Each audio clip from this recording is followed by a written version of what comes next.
Hey guys, Heath here, Shepherd's Forge.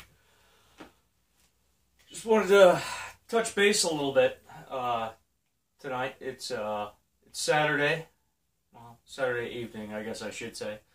I had 3 projects going on tonight. Relatively easy projects. One of them I thought was going to be 2 of them that I thought was going to be really simple and easy to do. Ended up being a little bit more complicated than I thought. First of all, I had this commission job. It was a big fish hook. Guy wanted to hang it off the end post of his pier. Cool, man, right up my alley. Yeah, I can do this, no problem. Easy peasy, 1, 2, 3, easy. This is what I made.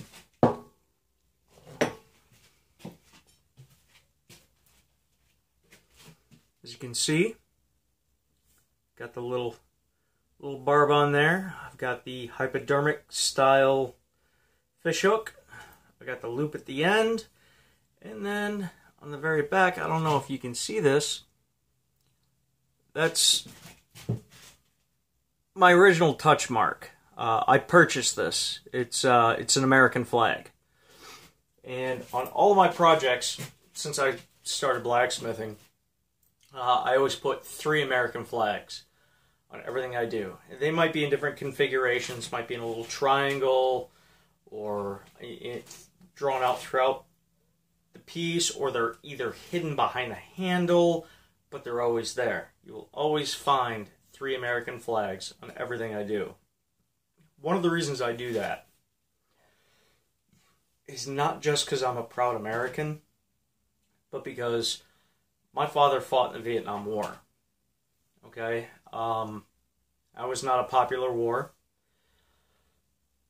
And I'm not going to go into too much detail, but my dad doesn't talk about it. I mean, he wasn't just an infantryman. He had a specific job. When he got drafted, he didn't go over there voluntarily, he got drafted. But he had a specific job when he went over there, and it was not a pleasant job. It was not something anybody at that time, that year, that frame, it's not something anybody would want to do. You wouldn't sign yourself up for it. It wasn't pretty. But he came back and he started his life over, and, you know, he was fine, you know. And he created 3 children. I'm the youngest of 3. I have 2 older sisters. But the 3 American flags represent the 3 children, the 3 lives he created when he came back and started his life over. And that's just my tribute to my father. And so if you ever get work from me, somewhere will always be 3 American flags. You may not see them, but I promise you they're there. The other thing I wanted to do was my touch mark. Just a simple H, because my first and last name starts with an H. However, it turned out like dog shit. You punch it, you smack it into a piece of wood, looks great. Smack it into a piece of hot steel, looks like a hot mess. It's not clear. It's not obvious what it is. Doesn't look good. So, there's my screw up. I fucked up on that one. Whatever. It happens. Anyway, this is that giant fish hook that I made for the guy. I actually did a cope so that this end would cope directly into the curvature of this rounded edge. And if you look closely, you can see the little barb there.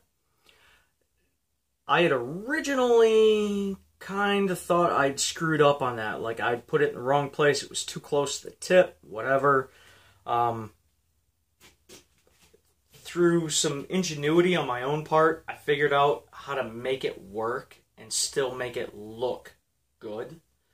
So that's what I did, and this is exactly what that guy wanted. He didn't want anything fancy.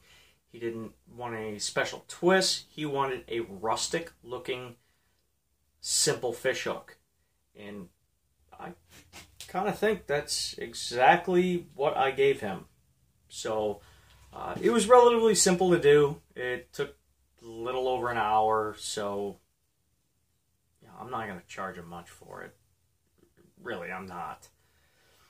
But it was kind of a cool build. It had me thinking a little bit. He wanted the back to stay flat, so that when he mounted it to the pillar on his pier, he could, mount it steady. It didn't have curves in it or anything. It would mount flat. So that's why this is like that. Otherwise, I probably would have jutted it out a little bit, put a little curvature in here. But this was specifically how the customer wanted it. So that's what I gave him. And while I was building this, I really thought about it. I'm like, oh man, I could do some cool things to this, make it look sexy, but it's not what he wanted. You gotta give the customer what they want. You can't just see something and be like, oh yeah, I can make it better. Well, in your eyes, making it better may not be what the customer had in mind. So, gotta do what the customer wants. The third part, I wanted to do a railroad spike for my dad. So, I got a hold of a railroad spike and started doing a Tonto railroad spike knife. Apparently, I'm getting better at this. It's bad. Relatively straight. Bevels aren't too bad. I'm getting better. I'm definitely getting better. I do want to put some helix twists in the handles before I start grinding and polishing and making it look pretty. But I'm getting there. Definitely getting there. I'm well on my way to starting to make some knives. But anyway, just thought I'd touch base with all of you guys out there in YouTube land and say thank you for your support. Anybody who subscribes or happens upon my channel, man, this guy's pretty cool. I'll keep watching him. It's appreciated. It really is. I'm a very humble person, and I don't do this for money. I don't have a Patreon account. I don't make any money from YouTube. I just make these videos for any new blacksmith that's coming out right now. We're a dime a dozen at this point. I mean, everybody seems to be coming out of the woodwork. I'm a blacksmith. I'm starting a blacksmith shop. Well, some of us are blacksmiths and some of us are trying real hard to be one. Me, I consider myself a blacksmith because I'm out here every weekend. I work my ass off. In 5 days a week, while I'm doing my regular job, this is all I'm thinking about. How I can become a better blacksmith, what projects I want to work on, what I need to do to get better, what equipment I could buy to possibly make me a better smith. Blacksmithing is, I live and breathe it. I'm not one of these guys that just decides, oh yeah, well, that looks easy. I watch Forge and Fire. I can do it. That's not me. I spend an entire